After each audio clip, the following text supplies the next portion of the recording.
दोस्तों, आज की इस यूट्यूब चैनल में हम फंडामेंटल राइट्स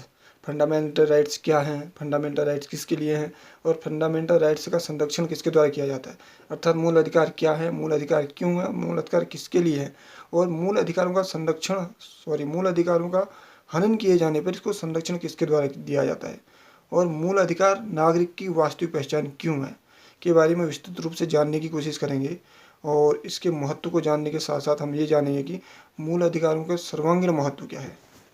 और ये नागरिक को किस तरीके से एक उसकी आंतरिक क्षमताओं, योग्यताओं, उसके समस्त अंतर्निहित योग्यताओं को किस तरीके से बाह्य प्रदर्शन देते हैं, या हम कह सकते हैं कि उसकी अंतर्निहित योग्यताओं को किस तरीके से बाहर एक स्पष्ट स्वरूप में सामने आते हैं, एक प्रदर्शन करते हैं, या कह सकते हैं कि व्यक्ति की गरिमा, व्यक्ति का महत्व, व्यक्ति का एग्जिस्टेंस को किस तरीके से वो रिफ्लेक्शन करते हैं। तो आइए जानते हैं। दोस्तों, जैसा कि हम जानते हैं कि मूल अधिकार भारतीय संविधान में निहित हुए मूलभूत अधिकार हैं जो नागरिकों को संविधान द्वारा प्रदान किए गए और साथ ही इनका हनन होने पर सर्वोच्च न्यायालय एवं उच्च न्यायालय के द्वारा इनका संरक्षण किया जाता है, क्योंकि बिना मूल अधिकारों के नागरिकों के अस्तित्व की पहचान नहीं हो सकती या नागरिक अपने अस्तित्व की लड़ाई नहीं लड़ सकता। तो यहाँ पे हम ये देखते हैं कि मूल अधिकार अपने स्पष्ट स्वरूप में संविधान लागू होने के बाद या संविधान में मूल अधिकारों को लेने के बाद ही वो सामने आए, लेकिन इससे पूर्व भी व्यक्ति में ये नैसर्गिक अधिकार मौजूद थे, क्योंकि मूल अधिकार नैसर्गिक अधिकारों की एक स्पष्ट पहचान है। पहले ये स्पष्ट रूप में नागरिकों में या व्यक्तियों में समाहित होते थे, लेकिन भारतीय संविधान के लागू होने के बाद इस हमारे नागरिकों की स्पष्ट पहचान बन के सामने आई, क्योंकि हमने जब संविधान का गठन किया तो विश्व के महत्वपूर्ण 60 से अधिक संविधानों का समग्र अवलोकन करने के बाद, उसके सार स्वरूप को जानने के बाद भारत के नागरिकों की आवश्यकताओं के अनुरूप हमने उन संविधानों की विशिष्टताओं को समाहित करने की कोशिश की। इसी विशिष्टताओं के तहत हमने मूल अधिकारों को भी भारतीय संविधान में मूलभूत संरचना के रूप में अपनाया। क्योंकि जब मूल अधिकारों की लड़ाई हो रही थी तो दोस्तों हमने देखा कि फ्रांसीसी क्रांति में स्वतंत्रता, समानता एवं बंधुत्व के नाम से जो लड़ाई थी वो मूल अधिकारों की पहचान की ही लड़ाई थी। वहाँ पे नागरिकों को एक स्पष्ट पहचान की आवश्यकता थी, क्योंकि जब तक नागरिक को अपनी स्पष्ट पहचान नहीं होती है तो वो अपने में निहित उन अधिकारों का उपभोग भी नहीं कर पाता है जो उसके भविष्य की पहचान हो सकते हैं या जो उसके होने के परिचायक होते हैं।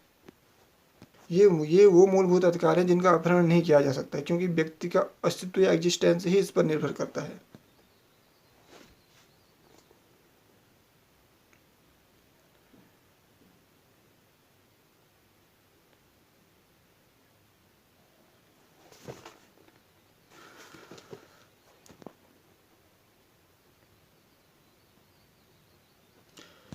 मानव अधिकारों के सार्वभौमिक घोषणा के तहत वर्ष 1948 में मूल अधिकार एक स्पष्ट स्वरूप में सामने आए थे, जिसमें यह बताया गया था कि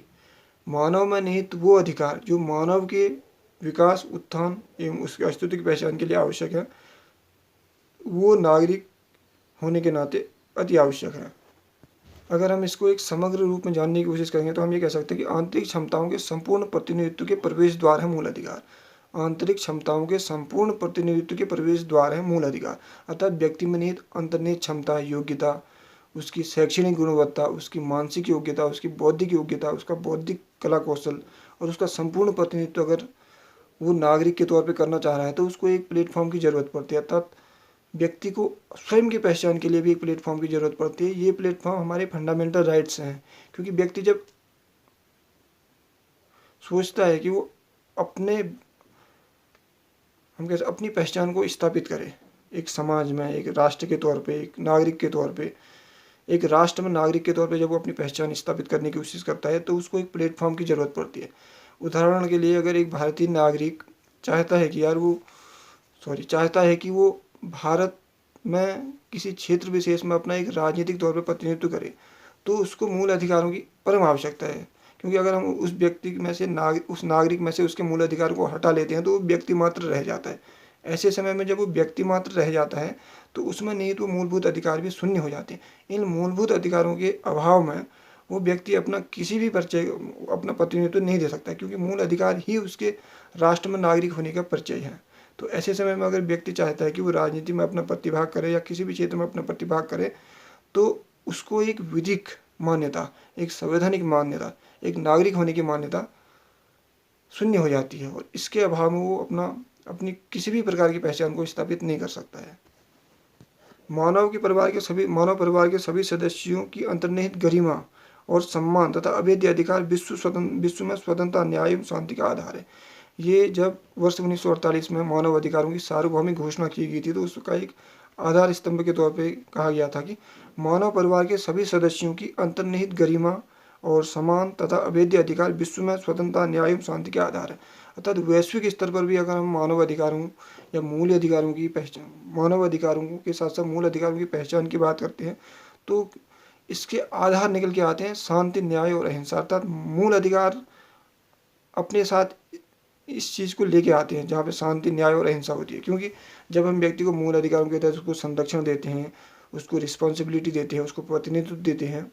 और उसकी योग्यताओं को एक आधार देते हैं कि वो रिप्रेजेंट कर सके, तो ऐसे समय में हम एक न्याय, शांति और अहिंसा की स्थापना कर रहे होते हैं। क्योंकि जब व्यक्ति को स्वयं की अंतर्निहित क्षमताओं की पहचान मिलती है तो व्यक्ति में अंतर्द्वंद कम हो जाता है और व्यक्ति संतुष्टि को महसूस करता है। ऐसे समय में व्यक्ति में निहित अंतर्निहित क्षमताओं के बाह्य प्रदर्शन के परिणाम स्वरूप व्यक्ति समाज में स्वयं को एक बेहतरीन तरीके से एडजस्टमेंट कर पाता है। और यही मूल अधिकारों की महत्वपूर्ण विशेषता है कि जब हम व्यक्ति को उसकी पहचान के साथ जोड़ते हैं तो व्यक्ति में एक जुड़ाव की भावना महसूस होती है और यही जुड़ाव की भावना उस व्यक्ति को समाज के साथ, राष्ट्र के साथ, देश के साथ, यहाँ तक कि अंतर्राष्ट्रीय स्तर पर वैश्विक मानवता के साथ जोड़ती है और वैश्विक बंधुत्व के साथ उसका जुड़ाव करती है। और ये मूल अधिकार ही हैं जो व्यक्ति से लेकर नागरिक तक की यात्रा कराते हैं और इस यात्रा के परिणाम स्वरूप नागरिक वैश्विक स्तर पर अपनी पहचान स्थापित करता है। दोस्तों, हमने देखा कि वर्ष 1975 में राष्ट्रीय आपातकाल के दौरान हमने देखा कि न्यायालय के समक्ष एक प्रश्न आया कि मूल अधिकारों का हनन के संबंध में, जिसमें कहा गया कि अनुच्छेद 21 में प्राण एवं दैहिक स्वतंत्रता का अधिकार व्यक्ति का मूलभूत अधिकार है, अर्थात उसका परिवर्तन की मांग की गई थी, लेकिन ये बताया कि ये मूल अधिकार है। अर्थात एक निर्णय में बहुमत ने यह निर्धारित किया कि संविधान के अंगीकार किए जाने के समय के पश्चात प्राण एवं दैहिक स्वतंत्रता का अधिकार अनुच्छेद 21 का मूलभूत अधिकार है या उसमें समाहित था। अर्थात अनुच्छेद 21 आर्टिकल 21 जो हमारे प्राण एवं दैहिक स्वतंत्रता का अधिकार है, व्यक्ति की मूलभूत आवश्यकता है, व्यक्ति के जीवन की चरम आवश्यकता है। अगर उस व्यक्ति में से उसके दैहिक स्वतंत्रता के अधिकार या उसके जीवन जीने के अधिकार को छीन लेते हैं तो व्यक्ति मृतप्राय हो जाता है, व्यक्ति का जीवन शून्य हो जाता है। ऐसे समय में किसी भी अधिकार की उसको आवश्यकता नहीं रह जाती। तो ये एक हमारे कह सकते हैं कि चरम अधिकार है जो व्यक्ति के जीवन को शुरू करता है। क्योंकि अनुच्छेद 21 स्थापित है, अनुच्छेद 21 जिंदा है, तो अन्य अधिकार इसके साथ जुड़े हैं। और जैसे ही हम अनुच्छेद 21 को व्यक्ति नागरिक में से हटाते हैं, नागरिक से उसको छीनते हैं, तो नागरिक की पहचान ही खत्म हो जाती है। नागरिक की पहचान एक इंसान के तौर पे खत्म हो जाती है, क्योंकि अब उसके जीवन के अधिकार को भी उससे छीना जा रहा है, उसकी जो जीवन की पहचान थी उसको भी खत्म किया जा रहा है। ऐसे समय में ये अधिकार एक अपरिहार्य अधिकार बन के सामने आया। वर्ष 1975 में ही न्यायमूर्ति खन्ना, जिन्होंने पैनल ऑफ द ज्यूरी के अगेंस्ट जाके अपना विचार रखा था, जिन्होंने कहा था कि प्राण एवं दैहिक स्वतंत्रता का अधिकार जो है प्राण एवं दैहिक स्वतंत्रता का अधिकार एक नैसर्गिक अधिकार है जिसका हनन किसी भी कीमत पे नहीं किया जा सकता, जिसका हरण नहीं किया जा सकता। यह संविधान के किसी उपबंध पर आधारित नहीं है। अर्थात अगर हम प्राण एवं दैहिक स्वतंत्रता के अधिकार को नागरिक से हटा देते हैं तो ये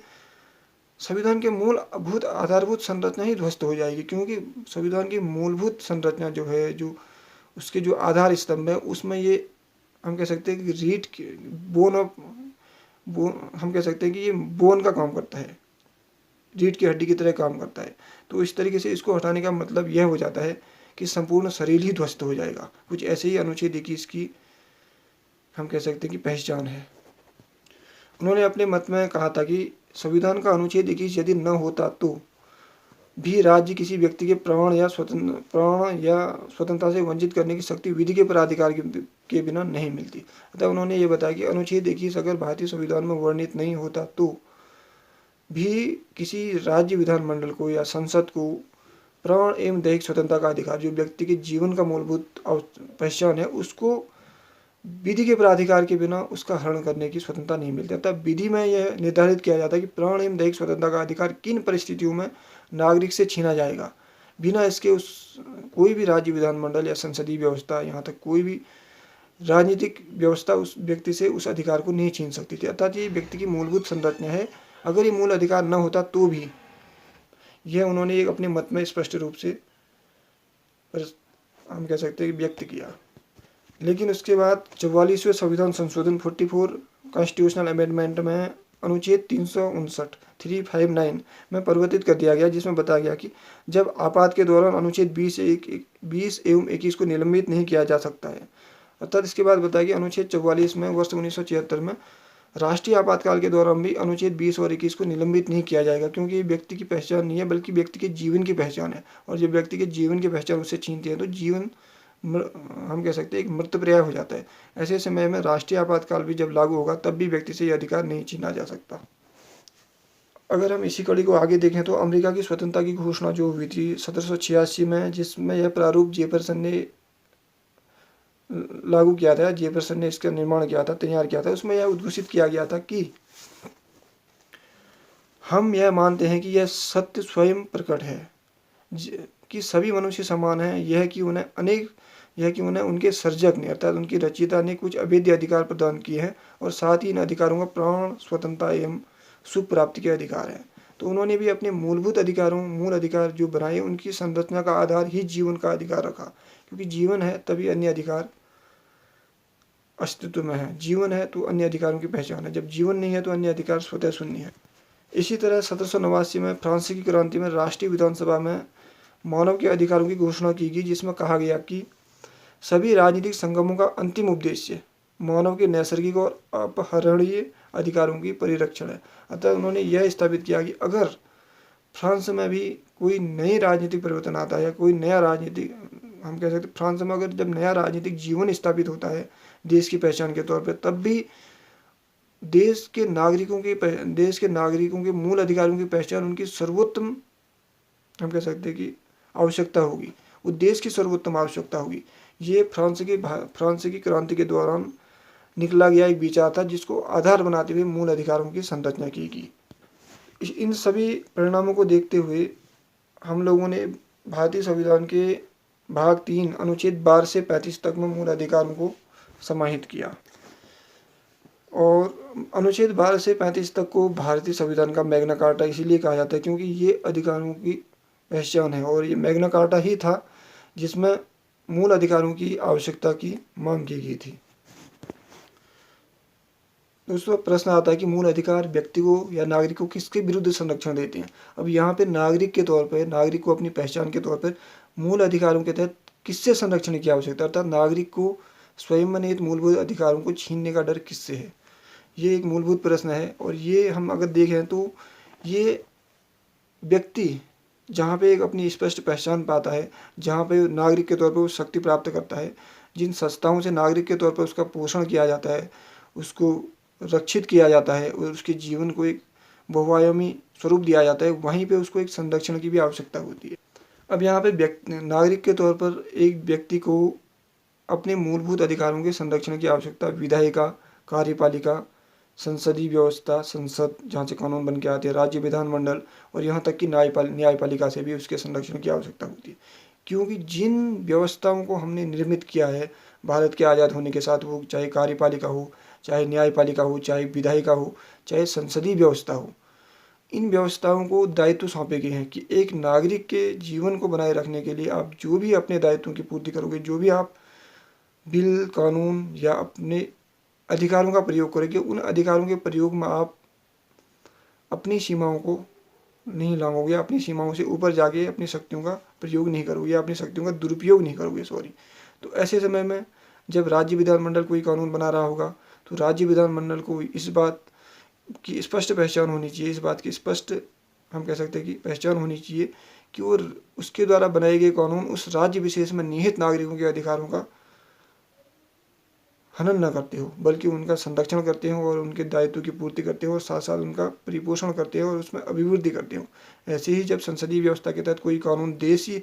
राष्ट्रीय स्तर पर बनता है तो संसदीय व्यवस्था का यह दायित्व हो जाता है कि उसके द्वारा बनाए गए कानून प्रत्येक नागरिक के अधिकारों का संरक्षण करें, न कि उनका हनन। अगर हनन होने की स्थिति में सर्वोच्च न्यायालय उन अधिकारों, उन कानूनों को हनन की मात्रा तक, क्या कह सकते हैं कि अधिकारों के हनन की मात्रा तक रोक देता है। ऐसे ही राज्य विधानमंडल द्वारा बनाए गए कानून, उच्च न्यायालय या सर्वोच्च न्यायालय नागरिकों के हनन की मात्रा तक रोक देता है, क्योंकि अनुच्छेद 13 आर्टिकल 13 में भी बताया गया है कि कोई भी विधि जो नागरिकों के मूल अधिकारों का हनन करती है, चाहे वो राज्य विधानमंडल द्वारा बनाई जाए या संसदीय व्यवस्था में संसद द्वारा निर्मित की जाए, वह विधि अपने नागरिकों के अधिकारों के उल्लंघन की मात्रा तक शून्य होगी। ऐसे स्वरूप में अगर वह विधि अपने मूल परिभाषित स्वरूप से विरुद्ध जाके बनती है तो वो विधि ही स्वतः शून्य हो जाएगी, अतः विधि का प्रभाव शून्य हो जाएगा। पहले तो विधि मूल अधिकारों के हनन तक शून्य होगी, और उसके बाद अगर वो विधि जहाँ से शून्य हो रही है वहाँ तक उसकी कोई परिभाषा अपने मूल स्वरूप में नहीं है, या वो विधि अपने मूल स्वरूप से परिभाषित नहीं हो रही है, तो विधि पूरी शून्य हो जाएगी, तो यहाँ पे विधि लागू नहीं होगी। तो ये हमने देखा। अब यहाँ पे प्रश्न आता है कि सर्वोच्च न्यायालय और उच्च न्यायालय नागरिक के मूलभूत अधिकारों का संरक्षण किसके प्रकाश में करते हैं, या किस दायित्व की पूर्ति के लिए और किस स्वरूप में करते हैं। तो यहाँ पे भारतीय संविधान में स्पष्ट रूप में अनुच्छेद 12 से 35 तक जो मूल अधिकारों का वर्णन किया गया है, वहाँ पे वो भारतीय संविधान की प्रस्तावना के आधारभूत लक्षणों से निर्मित है। तो इस तरीके से सर्वोच्च न्यायालय और उच्च न्यायालय संविधान की रोशनी में, संविधान की गरिमा में और संविधान के संरक्षण में इन चीज़ों का हम कह सकते हैं कि मूल अधिकारों का संरक्षण करते हैं, क्योंकि भारतीय संविधान का गार्जियन भी हम सर्वोच्च न्यायालय को ही कहते हैं। भारतीय संविधान में निहित उन मूलभूत संरचनाओं और मूलभूत पहचान की गारंटी सर्वोच्च न्यायालय देता है, क्योंकि सर्वोच्च न्यायालय ही वह छत्र छाया है जो अगर कोई भी शक्ति अपनी अमर्यादित तौर पे कार्य करती है, या अपनी कोई भी व्यक्ति, नागरिक, संस्था, यहाँ तक कि संसदीय व्यवस्था, संसद में निहित शक्ति, राज्य विधानमंडल में निहित शक्ति, अगर अपने अधिकारों, अपने दायित्वों, अपनी शक्तियों और अपने अधिकार क्षेत्र का अतिक्रमण या दुरुपयोग करते हैं, तो उसको उल्लंघन की मात्रा तक उसको मर्यादित किया जाएगा, उसको रोका जाएगा। और यही व्यवस्था हमारी भारतीय संविधान, हमारे मूलभूत संविधान की मूलभूत संरचना और साथ ही हमारी संसदीय व्यवस्था की विशिष्ट पहचान है, हमारे मूल अधिकारों की एक विशिष्ट पहचान है। किस तरीके से हमने नागरिक को सर्वोच्चता प्रदान की, ताकि नागरिक को अगर हम सर्वोच्चता प्रदान करें, उसके विकास को प्राथमिकता देंगे, तो इस तरीके से नागरिक के माध्यम से हम देश का विकास कर रहे हैं, और देश के विकास के माध्यम से हम वैश्विक अगुवाई को प्रशस्त कर रहे होंगे। ये हमारे मूल अधिकारों की विशिष्ट विशेषता है, जहाँ पे नागरिक को एक सूक्ष्म स्तर से बृहद स्तर तक प्रतिनिधित्व दिया जाता है, उसकी योग्यताओं, क्षमताओं, उसमें अंतर्निहित हम कह सकते हैं उसकी भावनाओं, उसके स्वप्नों को और उसके स्पष्ट एग्जिस्टेंस को, हम कहते हैं क्लियर एग्जिस्टेंस को एक रिप्रेजेंट दिया जाता है, हम कह सकते हैं उसको एक रिप्रेजेंट किया जाता है, ताकि नागरिक जीवन में निहित उन मूलभूत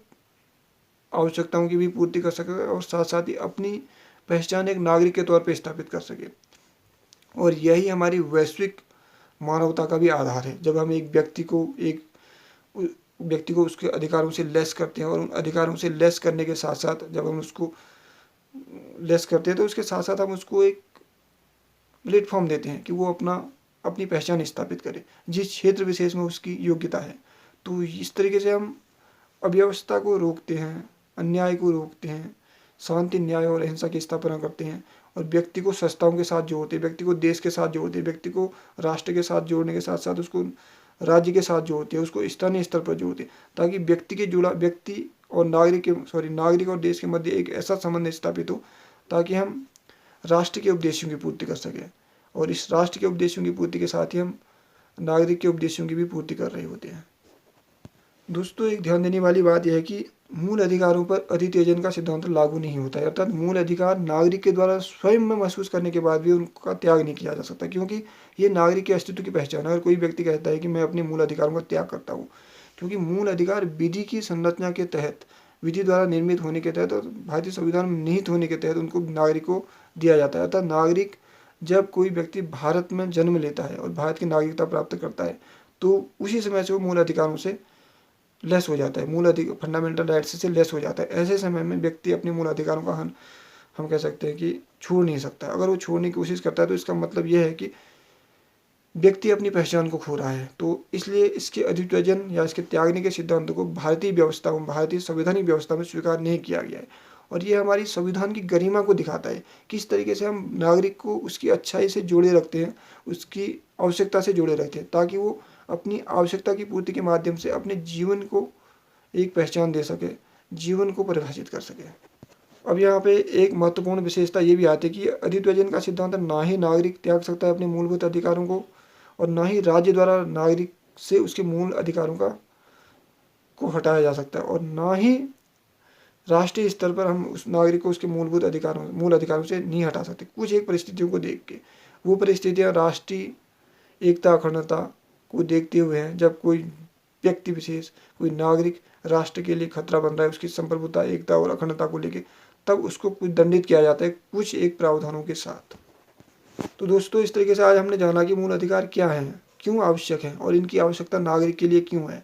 इसको अगर हम समग्र सार स्वरूप में जाने तो ये नागरिक की पहचान है, ऐसी पहचान है जहाँ नागरिक अपना प्रतिनिधित्व प्रत्येक स्तर पे करता है। चाहे वो जब नागरिक अपने घर से बाहर निकलता है, अपने घर की दहलीज से, तो नागरिक के मूल अधिकार उससे जुड़ जाते हैं, व्यक्ति के तौर पर उससे समग्र रूप से जुड़े होते हैं। लेकिन जब वो अपने घर से भी बाहर निकल रहा होता है तो उसको मूल अधिकार ही उसका संरक्षण करते हैं, अर्थात मूल अधिकारों के तहत ही वो अपना प्रतिनिधित्व दे पाता है। अगर उसके साथ कहीं पे हिंसा होती है, कहीं अन्याय होता है, कहीं उसको दंडित किया जाता है, अगर उसको गलत तरीके से दंडित किया जा रहा है, गलत तरीके से उसके साथ अन्याय हो रहा है, तो वो अपने मूल अधिकारों के कवच के तहत अपनी सुरक्षा पाता है। और इस सुरक्षा में हमारी व्यवस्थाएं, हमारी चाहे संसदीय व्यवस्था हो, चाहे न्यायिक व्यवस्था हो, चाहे विधायिका व्यवस्था हो, चाहे पुलिस व्यवस्था हो, जितनी भी संस्थाएं हैं वो व्यक्ति को मूल अधिकारों के संरक्षण के लिए कार्यरत होती हैं। क्योंकि जब नागरिक को यह महसूस होता है कि ये इस संस्था विशेष से उपभोग करता है, इस संस्था विशेष में निहित व्यवस्थाओं का उपभोग कर सकता है, तो वो उसका मूलभूत अधिकार है। उदाहरण के लिए हमें ये लगा कि नागरिक भारत में कहीं पे कोई राज्य स्तर पे कहीं पे कोई राज्य सरकार ने नोटिफिकेशन निकाला किसी जॉब के लिए, जब किसी व्यक्ति को लगता है कि वो इसके योग्य है, उसके लिए शैक्षिक योग्यता रखता है, इस शैक्षिक योग्यता के तहत वो उसमें अप्लाई कर सकता है, तो ये नागरिक को महसूस होगा कि नागरिक होने के नाते वो उस व्यवस्था से जुड़ सकता है, और उस व्यवस्था से जुड़ने के साथ साथ वो उस व्यवस्था में अपने एक सहभागिता स्थापित कर सकता है, क्योंकि ये नागरिक होने के नाते उसको हमने अधिकार दिया है। तो ना ही राज्य विधानमंडल उससे ये अधिकार छीन सकती है, और ना ही राज्य विधानमंडल उससे यह अधिकार छीन सकती है, और ना ही अन्य व्यवस्थाएं उससे यह अधिकार छीन सकते हैं, क्योंकि व्यवस्थाएं जो स्थापित की गई हैं वो नागरिक के संरक्षण के लिए, उसके अधिकारों के संरक्षण के लिए, उसकी स्पष्ट पहचान को स्थापित करने के लिए की गई है, न कि नागरिक से उसके अधिकारों को छीनने के लिए। तो दोस्तों, आई होप आज का वीडियो में उम्मीद करता हूँ आप लोगों को सही लगा होगा, पसंद आया होगा, और साथ ही इस उम्मीद के साथ कि मैं अगले वीडियो में इसी मूल अधिकारों से संबंधित फंडामेंटल राइट्स कितने हैं और ये किस तरीके से लागू होते हैं और किस तरीके से नागरिक के सर्वांगीण विकास में सहायक होते हैं, और इनका हनन होने पर कौन सी व्यवस्थाएं इसका संरक्षण कैसे करती हैं के बारे में बताऊँगा। Thank you very much.